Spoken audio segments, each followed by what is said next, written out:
أعوذ بالله من الشيطان الرجيم. بسم الله الرحمن الرحيم. الحمد لله رب العالمين وبه نستعين. اللهم صل على سيدنا محمد النبي الأمي وعلى آله وصحبه وسلم. رب اشرح لي صدري ويسر لي أمري واحلل عقدة من لساني يفقه قولي. ولا حول ولا قوة إلا بالله العلي العظيم. إلهي أنت مقصودي ورضاك مطلوبي. أعطني محبتك ومعرفتك. السلام عليكم ورحمة الله وبركاته. الحمد لله wa syukurulillah. Segala puji bagi Allah yang telah mengurniakan kepada kita nikmat iman, hidayah dan taufik. Mudah-mudahan nikmat-nikmat ini sentiasa dikurniakan kepada kita semua. Dan pada malam ini, kalau sebelum ini kita akan sambung pengajian kitab Al-Hikam, tapi malam ini saya rasa ada satu perkara yang saya nak jelaskan. Kerana atas permintaan dari sekelompok atau segolongan dari kalangan sahabat-sahabat yang menghendaki supaya saya memberi sedikit penjelasan mengenai isu tertentu, dan saya nak mengambil ruang ini untuk menjelaskan perkara ini sekadar sederhana.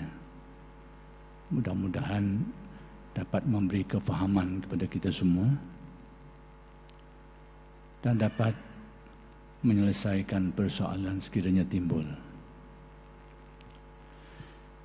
Isu yang saya nak jelaskan atas permintaan itu ialah mengenai isu Nur Muhammad. Bukan Muhammad Nur, Nur Muhammad.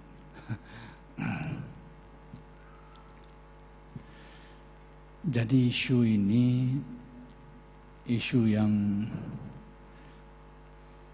sentiasa menjadi perdebatan. Sekali timbul, sekali tenggelam, dan berlarutan sampai ke zaman kita ini. Jadi ada kalanya dilihat wajar, perlu untuk dijelaskan isu ini, kerana ia ada kalanya melibatkan penilaian yang agak berat oleh setengah orang terhadap orang yang mempelajari doktrin ini, sehingga melibatkan label sebagai syirik, kufur dan sebagainya. Jadi saya melihat perlu untuk saya jelaskan sedikit di sini beberapa aspek tertentu tentang persoalan ini. Dan kalau kesudukan masa, nanti saya akan sambung lagi pada kuliah yang akan datang untuk menyelesaikan isu ini sekadar sederhana. Baik, pertama sekali, apa yang dimaksudkan dengan Nur Muhammad? Nur Muhammad itu bahasa kita adalah ruh Muhammad atau ruh Nabi Muhammad sallallahu alaihi wasallam. Bahasa mudahnya ruh. Cuma sesuatu yang ingin saya jelaskan sedikit ialah tentang bagaimana ruh itu. Sebab kita ni dalam tanggapan kita selalu keliru antara ruh dengan nyawa ni.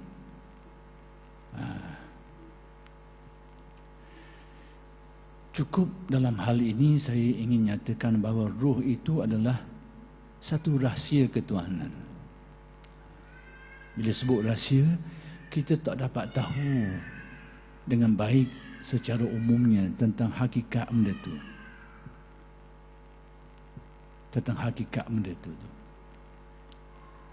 Jadi yang kita tengok dalam mimpi, jumpa orang mati dah, jumpa nenek moyang kita dulu, itu misal bagi ruh. Misal bagi ruh, bukan hakikat ruh. Jadi ruh ini pertama sekali dia adalah rahsia ketuhanan. Dengan arti pada dasarnya kita tak dapat menjangkaunya secara yang sebenarnya. Cuma Al-Ghazali menjelaskan dia bahawa kecuali bagi orang yang dikurniakan Allah kepadanya itu dipanggil mukasyafah, orang yang Allah Ta'ala buka mata hati, hijab hatinya tu, dapatlah memahami beberapa aspek tentang roh ini. Nak beritahu itu. Sebab kenapa gambaran ini perlu saya beritahu dulu, ada perkara besar saya nak sebut berkait dengan benda ni. Jadi kalau kita tak dapat menanggapi perkara ini dengan baik, payah nak siku. Itu saya kata dulu. Rahsia ketuhanan. Baik. Jadi kita ini pada dasarnya dilarang mengkaji tentang aspek ini pada dasarnya. Sekalipun masih ada ikhtilaf pandangan alim ulama dalam persoalan ini, kita ambil cara mudah, kita ni tidak disuruhlah untuk kaji tentang hakikat ruh itu. Yang dilarang kaji tentang hakikat ruh. Adapun aspek-aspek lain tentang ruh, memang kita perlu mengkajinya kerana berkait dengan kehidupan kita. Tapi itu aspek-aspek tertentu tentang ruh. Kesimpulan yang saya nak buat dalam satu perkara ni, ruh adalah rahsia ketuhanan. Kita tak dapat memahami dengan baik tentang rahsia itu. Satu. Yang kedua, statusnya apa? Statusnya dia adalah makhluk. Dia adalah makhluk. Nanti ada istilah lain yang akan dibahaskan, akan disebut sekadar yang perlu. Tapi tengok sudut-sudut tertentu dulu. Pada dasarnya dia adalah makhluk. Ingat, makhluk. Ciptaan Allah Subhanahu wa ta'ala. Baik.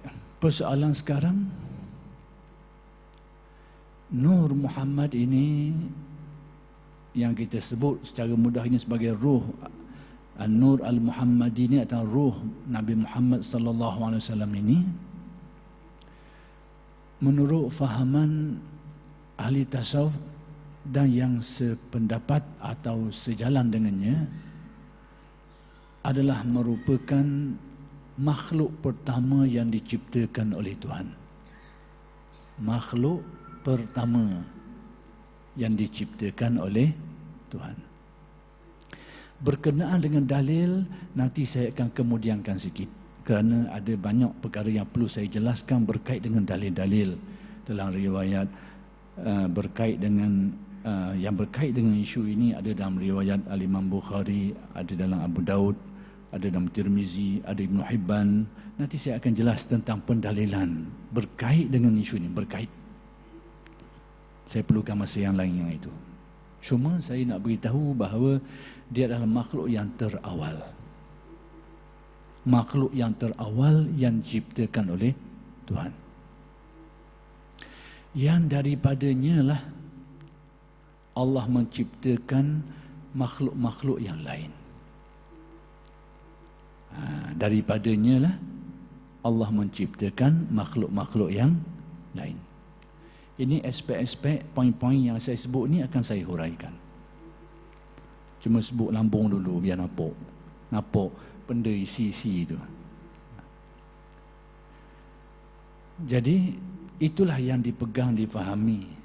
Bagaimana dengan status persoalan ini? Dia termasuk isu akidah ke atau bukan? Memahami isu ini. Ternyata bahawa memahami isu Nur Muhammad ini bukanlah perkara dasar akidah, bukan dasar akidah. Maksudnya kalau kita tak faham pun, tak tahu pun, tak apa. Tidak tersedarai sebagai perkara-perkara yang wajib kita imani. Kita kena faham perkara ni. Dia kadang-kadang ada usul, ada furu'. Bab mengenai Allah itu Maha Pencipta, Al-Khaliq. Selain daripada Allah itu makhluk, itu usul akidah, usul. Wajib semua orang faham, tahu benda ni. Allah sebagai pencipta, selain daripada Allah adalah makhluk yang diciptakan. Itu usul. Tapi makhluk apa benda hak mula-mula sekali diciptakan, hak ni bukan usul lagi. Jadi percanggahan pendapat kalau ada dalam aspek ini tidak melibatkan iman dan kufur. Itu tujuan saya kebah. Clash, perbezaan pandangan, ada orang terima, ada orang tak, itu adalah ikhtilaf yang tidak melibatkan iman dan kufur. Nanti ada aspek-aspek yang berkait lagi. Itu statusnya.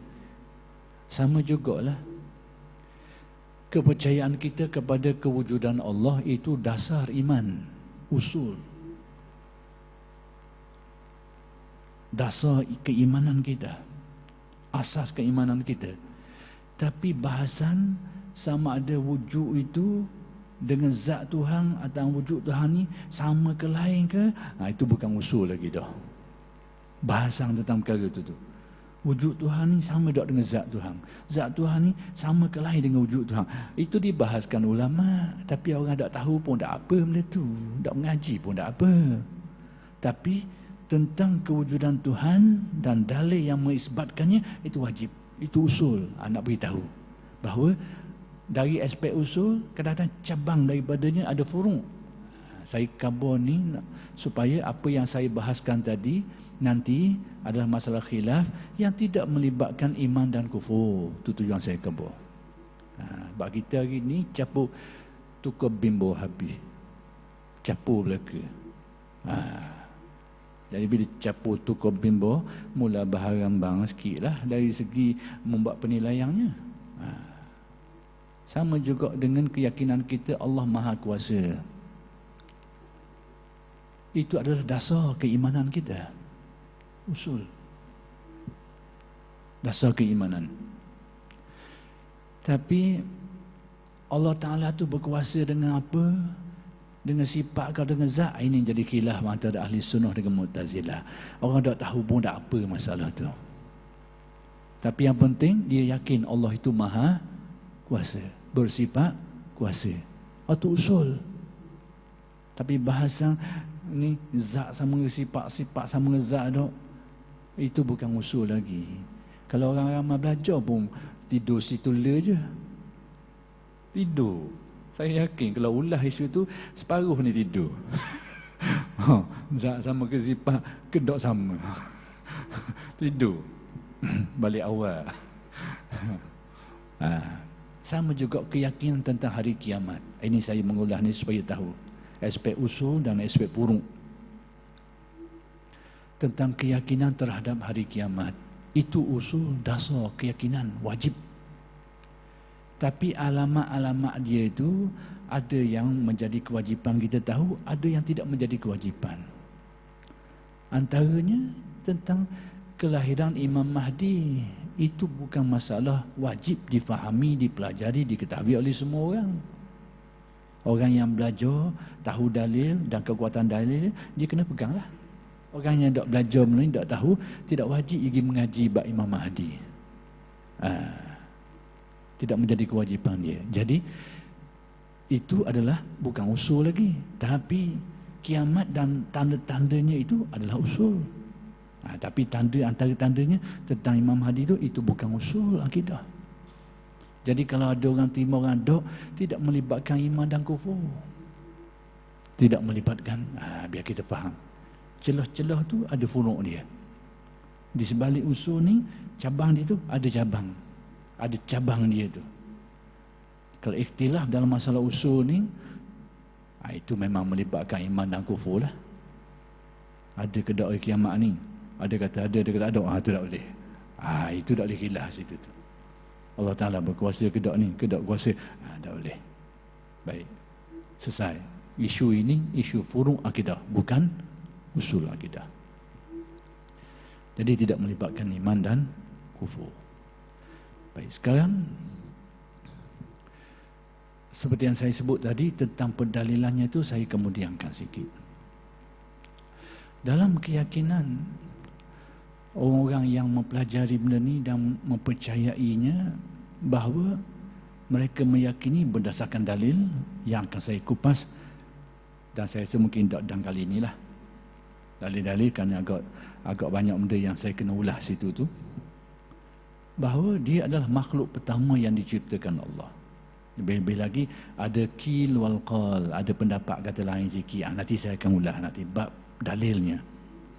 Cuma saya nak sebut dalil asah yang dipakai oleh orang yang pegang isu ni, itu pun saya akan jelaskan dari segi status hadisnya. Cuma nak sebut je dulu sikit untuk jadi dasar awal orang pegang kepada isu ni, iaitu hadis yang diriwayatkan oleh Jabir, yang disebut oleh Abdul Razak di dalam musannafnya, iaitu awwalu ma khalaqallahu nuru nabiyyika ya Jabir. Makhluk pertama yang diciptakan oleh Allah adalah nur nabimu wahai Jabir. Jadi tentang status hadis ini nanti saya akan kupas pada waktunya. Cuma ini salah satu dalil yang soreh. Soreh ni jelas sebiji, katalah suti atau pula dah secara direct menjelaskan tentang perkara ini. Adapun ada lagi dalil-dalil lain tapi tidak soreh. Hanya terang ikhtilaf dari segi hadisnya, itu saya sebut ke dia nanti. Tentang sanad periwayatannya dan maksudnya dan kaitan dengan hadis-hadis lain, itu saya akan jelaskan pada waktunya insya-Allah. Baik. Jadi daripada makhluk ini, makhluk awal ini tercipta makhluk-makhluk lain. Saya nak beri satu analogi. Bagaimana analogi ini, kiasan ini mendekatkan kita untuk memahami perkara ini. Mendekatkan. Kiasan je. Kerana kita rasa cangkung sikit akal kita ni. Ya ke tak? Daripada Nur Muhammad tercipta makhluk-makhluk lain. Arash, kursi, qalam, langit, bumi, daripada bahan yang awal itu. Sebab tu saya beri mukadimah tadi tu. Ruh atau Nur Muhammad ini rahsia. Guana bahannya tu, guana asal dia tu, bahan tu kita tak tahu. Cuma kita tahu benda tu ada. Tu je. Dan daripada itulah Allah menciptakan makhluk lain menurut orang yang faham, yang pegang kepada perkara ni. Orang tak percaya kat dia. Baik. Satu aspek yang saya nak beri analogi kiasan. Kita ni, bayangkan kita ni zaman primitif. Primitif ni zaman tak ada benda, hak adanya ada pokok, binatang, ada sungai, tak ada kereta-kereta, tak ada. Bayangkan kita duduk zaman tu. Masyarakat yang kita ni duduk pada waktu tu, hak kita terima hanyalah pokok, binatang hak ada dalam rok tu, dalam hutan tu, air hak mengalir. Lebih daripada tu kita tak ada lagi zaman kita.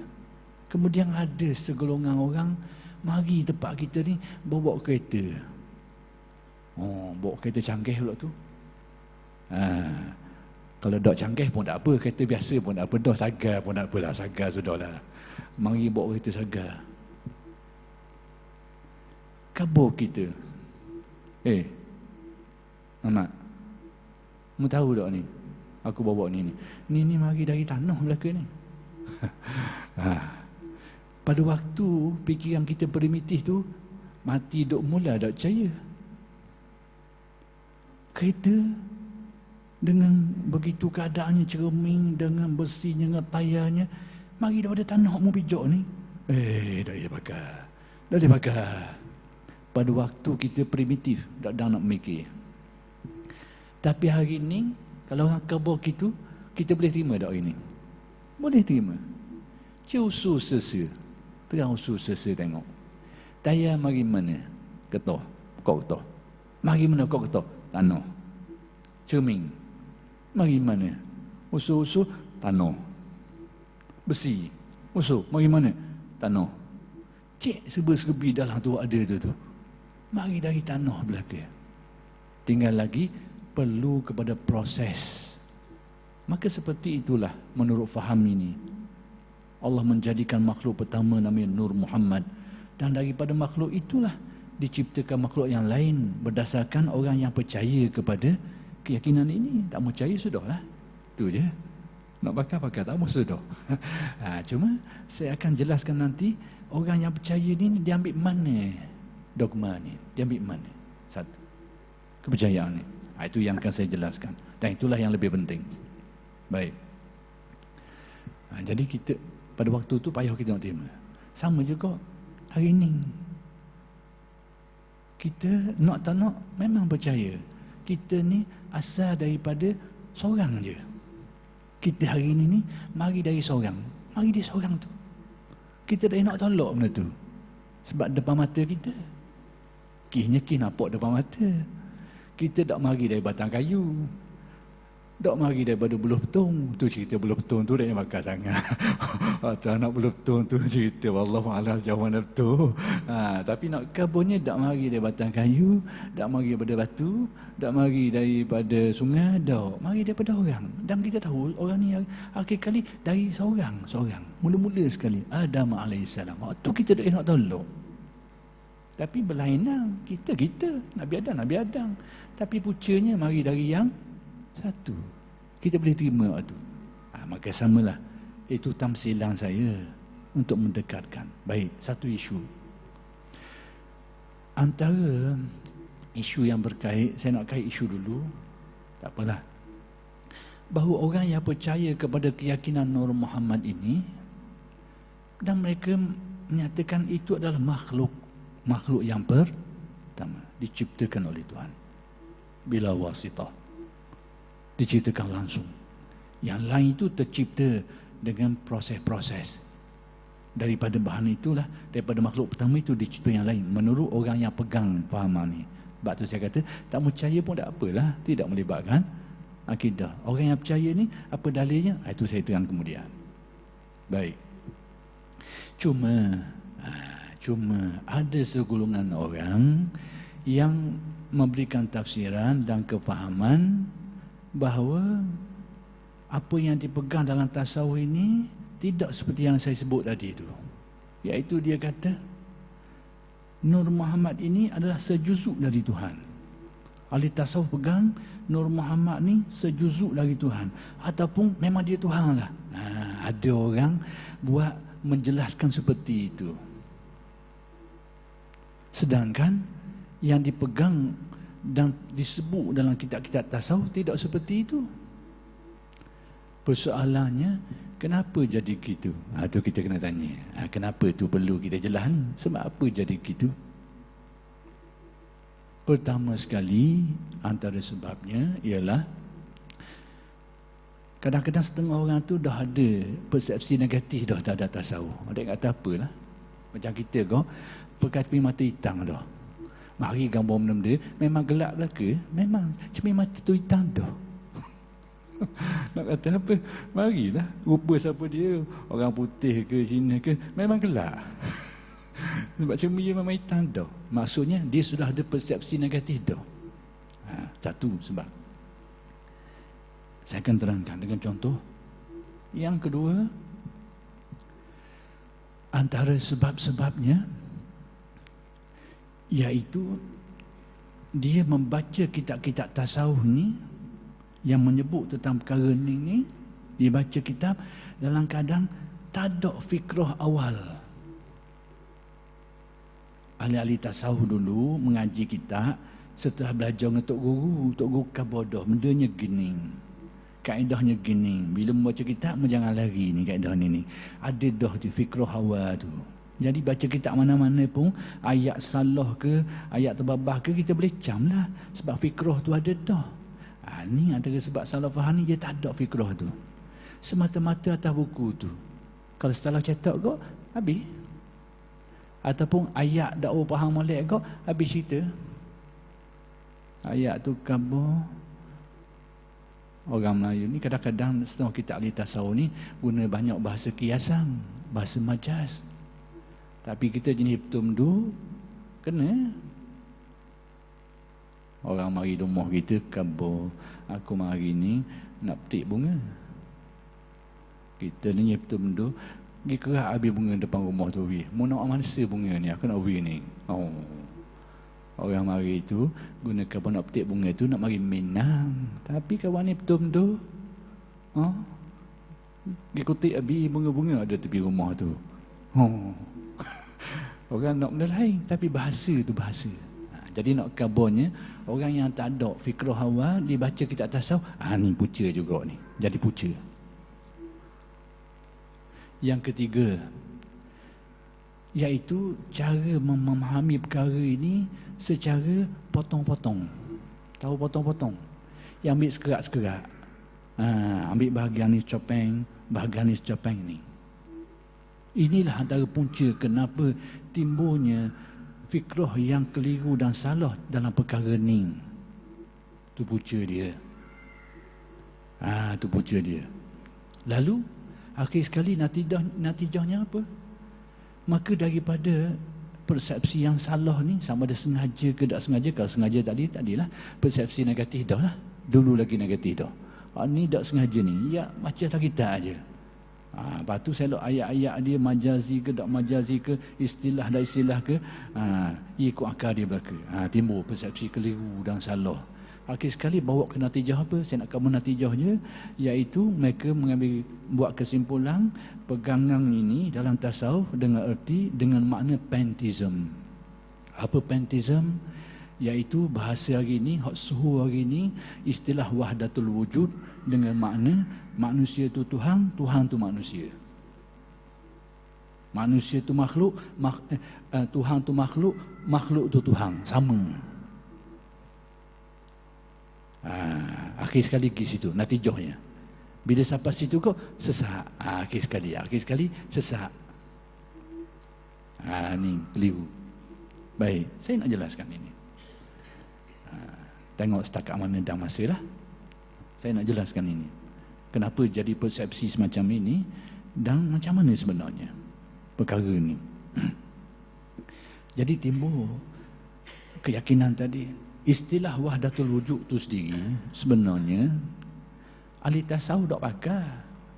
Asal dia dikatakan antara orang awal, saya tak kata satu-satunya yang terawal, antara orang yang awal itu masih lagi dalam perdebatan. Antara orang yang awal yang gunakan istilah ini dengan makna tadi tu, wahdatul wujud dengan makna Tuhan tu adalah makhluk, makhluk tu adalah Tuhan. Antara orang yang terawal guna istilah ni Syekh Ibn Taymiyah. Itu dia. Itu dia. Antara orang yang awal guna istilah ni. Ahli tasawuf sendiri tak pakai istilah ni. Tak pakai istilah ni. Cuma di hari ini, oleh kerana istilah tu sudah tersebar, maka orang pakai jugalah. Orang pakai juga. Sebab tersebar. Tapi di awalnya, pada waktu ahli tasawuf sudah lama menghayati perkara ni, mereka tak guna istilah ni. Itu masih lagi dalam perdebatan siapa yang paling awal guna istilah. Tak apalah. Tapi hak nak kabarnya yang dikatakan wahdatul wujud dengan makna yang salah ni, iaitu dengan makna manusia itu adalah Tuhan, Tuhan itu manusia. Dan mereka kata bahawa konsep Nur Muhammad ni dari jenis tu. Nur Muhammad ni adalah sejuzuk dari Tuhan, atau memang dialah Tuhan. Sedangkan ahli tasawuf tak faham macam tu. Baik, saya nak kata. Sebab-sebab yang saya sebutkan tadi, sekiranya kaedah tadi diguna pakai untuk memahami kitab tasawuf, bukan saja boleh membawa kepada penyelewengan dan sesat, tapi kalau belajar Al-Quran pun boleh sesat dengan cara tadi itu. Bukan saja kitab, Al-Quran pun, mengaji Quran dengan cara tadi itu boleh jadi sesat. Jadi nak tahu sesat dan sesat ni kena tanya orang tu. Kita nak tahu orang ni sesat dan sesat, kita kena tanya dia, panggil dia. Apa benda maksudmu? Baru hukum. Jangan kita pula buat khabar. Mungkin ni tak gini kawan ni nak benda lain. Kita duduk pandai-pandai khabar gini. Kau mula kita kata tak betul. Itu silap. Itu artinya tuduhan. Kita nak nilai orang ni, kita kena tanya dia, apa maksudmu? Mu kata gini ni, mu nak benda? Baru kita nilai. Tu ke salah. Jangan kita duduk buat andaian. Gini. Lepas tu kita akhir sekali buat kesimpulan. Gini. Itu silap. Tu hakim nak jatuh hukum, dia panggil orang tu dulu. So orang ni cakap dulu. Muka bawah orang ni. Gini. Orang ni cakap gini. Orang ni cakap gini. Bukan atas persepsi dia. Tu satu perkara. Baik. Cara memahami kitab tasawuf dengan perkara tadi tu, iaitu ambil cedok ni, cebok-cebok, tidak dalam bentuk menyeluruh. Ambil secopeng, tergantung ke secopeng. Ambil secopeng. Kemudian tidak ada fikrah awal, kemudian ada pandangan persepsi awal negatif tu. Yang ini bukan saja baca kitab tasawuf yang akan menyesatkan, baca Quran pun akan jadi sesat. Saya nak beri contoh. Beri contoh biar nampak. Baik. Orang-orang yang membuat tuduhan kepada ahli tasawuf yang berpegang kepada konsep Nur Muhammad, bahawa mereka ini sampai ke tahap berpegang kepada wahdatul wujud dengan makna Tuhan tu makhluk, makhluk tu Tuhan. Sebenarnya sejauh yang saya perhatikan, orang-orang yang kebanyakan yang memahami pemikiran tasawuf dengan kefahaman yang tidak betul tadi tu, yang persepsi yang salah tadi tu, yang menyesatkan tadi tu, sebahagian besar yang saya tahu tu mereka ni adalah orang yang berpegang secara nas, dipahami secara zahir. Banyak gitu. Saya tak kata semua, tapi dekat-dekat lah pada saya. Tapi mungkin ada tak gitu kot. Tapi kebanyakan saya tengok orang yang buat tuduhan kali ni, mereka ni banyak berpegang dalam memahami dari Al-Quran hadis, pegang secara zahirnya. Baik. Sekiranya metod ini, kaedah ni diguna pakai untuk memahami Al-Quran, bukan saja ahli tasawuf yang dituduh sebagai berpegang dengan fahaman yang salah tadi, orang tu sendiri sebenarnya terlibat dengan fahaman yang salah tu. Guana gitu tu. Ni tengok. Kena beri contoh orang nampak. Baik. Dalam Al-Quran ni, gara-gara ambil secopeng, ambil ayat ni sikit, ambil ayat ni sikit, tidak faham secara menyeluruh, ataupun memahami sesuatu menurut kefahaman secara zahir, tidak menafsir, menjelaskan dengan baik. Baik, contohnya guana, buka Al-Quran, kita akan jumpa antara ayat Al-Qurannya, fa aina ma tuwallu fasamma wajhullah. Contoh mudah. Ayat ni kalau kita terjemah, ke mana saja kamu berada, maka di sana ada wajah Allah, wajhullah. Sebab tu saya kata, orang yang menuduh ahli tasawuf berpegang dengan faham pantheism tadi tu, pantheism dengan arti meyakini manusia ni Tuhan, Tuhan ni manusia. Saya dapati orang yang buat tuduhan ni, kebanyakan mereka ni pegang prinsip ni, pegang zahir. Yang kalau prinsip ni dipegang, si penuduh ni sebenarnya terlibat dengan pantheism juga. Sebab apa? Ni ayat ni. Faham molek? Saya ulang balik. Fa aina ma tuwallu fasamma wajhullah. Kemana saja menghadap, maka di sana ada wajah Allah. Zuhir ayat. Wajah ni, kalau orang yang pegang secara zuhir sungguh, wajah ni satu anggota di antara anggota-anggota lain lah. Muka Tuhan. Ada setengah tu takwil sikit lagi. Kemana saja kamu menghadap, di sana ada zat Tuhan. Dua-dua ni kalau diterapkan memang jadi pantheism belaka. Menghadap mana? Situ, oh muka Tuhan ada situ. Sini, oh muka Tuhan ada sini. Sini, oh ada zat Tuhan. Semua benda muka Tuhan. Semua benda zat Tuhan. Jadi rupa-rupanya pantheism ini berlaku kerana salah faham. Bila faham tu tak betul, ayat Al-Quran pun jadi gitu. Jadi kalau tasawuf pun macam tu juga. Ahli tasawuf. Nanti saya akan jelaskan. Oh Allah, cepat sangat. Tak dah lajak jauh. Kitab tasawuf pun seperti itu. Sikit je. Nanti saya akan terangkan macam mana ulama-ulama menulis perkara ni dalam kitab mereka. Pedoman mereka tu apa. Nanti saya akan jelaskan. Oleh kerana masa sangat laju semalam ni. Terkatung sikit, tak apalah. Nanti saya akan sambung pada kali-kali yang akan datang. Aqulu qawli hadza wa astaghfirullahalazim li wa lakum.